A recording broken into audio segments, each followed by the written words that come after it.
পেটু কোনো কিছু না বুঝেই হুট করে গাছে উঠে যায়। ও ভেবেছিল হয়তো, কিন্তু কোনোভাবেই পেটু নামতে পারছিল না। আমরা বিভিন্নভাবে চেষ্টা করছিলাম ওকে নামানোর জন্য, কিন্তু সমস্ত চেষ্টা যেন বৃথা হচ্ছিল বারবার।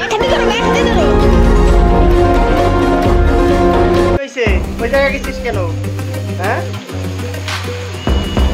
আয় আয়, নাম নিচে নাম, আয় আয় আয় আয় আয় আয়।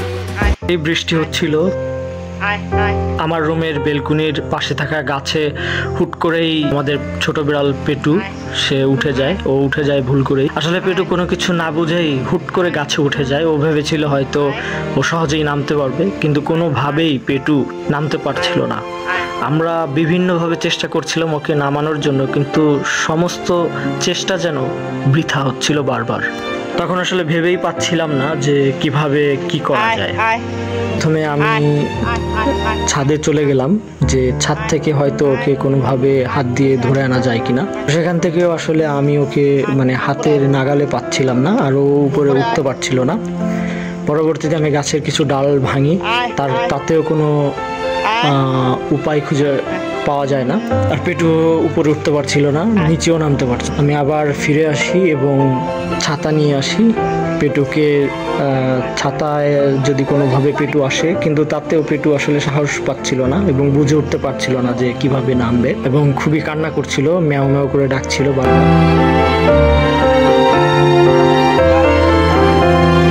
পরবর্তীতে আমার বাবা একটা লম্বা স্টিলের থেকে 10 ফিট লম্বা একটি স্টিলের লাঠি নিয়ে আসে।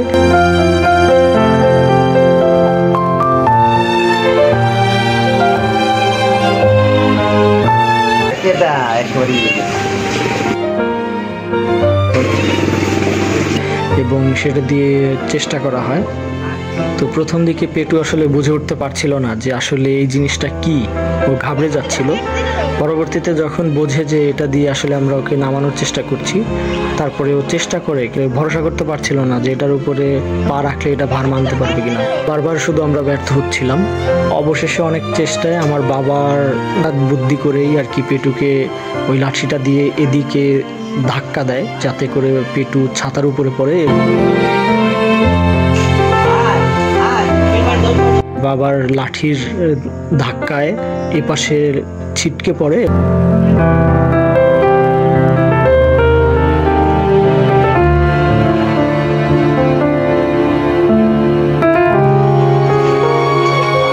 এবং আমি ছাতা দিয়েই সুকৌশলে ওকে ক্যাচ ধরি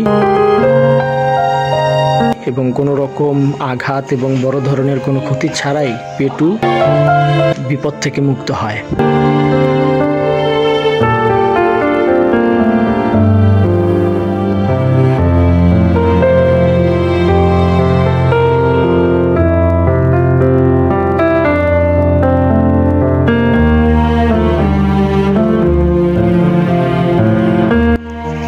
বিড়াল একটি নিরীহ প্রাণী। ওদেরও অনুভূতি রয়েছে ঠিক মানুষের মতো। ওরাও আনন্দ পায়, ওরাও কষ্ট পায়, ওরাও ভয় পায়। মানুষ যদি পৃথিবীর শ্রেষ্ঠ জীব হয়, তাহলে মানুষের উচিত প্রাণীদের প্রতি সহানুভূতিশীল হওয়া, বিশেষ করে বিড়ালের মতো নিরীহ প্রাণীদের প্রতি সহানুভূতিশীল হওয়া, ওদের বিপদে সাহায্যের হাত বাড়িয়ে দেওয়া। তাহলেই আমরা পৃথিবীর শ্রেষ্ঠ জীব হিসেবে আমাদেরকে দাবি করতে পারব। আসুন আমরা প্রাণীদের প্রতি সহানুভূতিশীল হই।